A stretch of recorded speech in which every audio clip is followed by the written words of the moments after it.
think the thing about Jessie's story in Toy Story 5, without spoiling anything about the film, is that we've seen her since the second film and we've loved her since then, and we've seen her go through such heartbreak and such, triumphs and loss, and we've learned her backstory. But in Toy Story 5, we see such a character development and really lessons that I could relate to as she's grown up and as she's learned more about her experiences and her memories, and not just with Bonnie, but also with Emily. I think when people hear the song,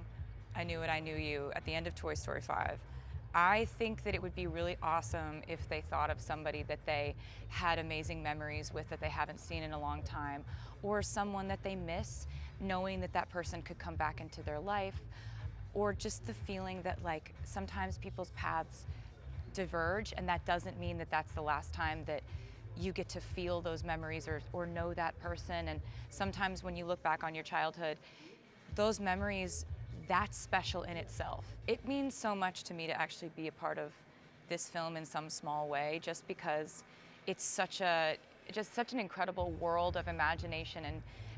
and playfulness and mischief and humor and comedy and tragedy. It's raised so many kids just like me. I watched Toy Story when I was 5, and I've watched every single one of the films so many times. So I really think that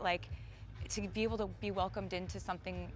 that has welcomed me unknowingly its entire existence, just as a fan, feels very poignant for me and for my family.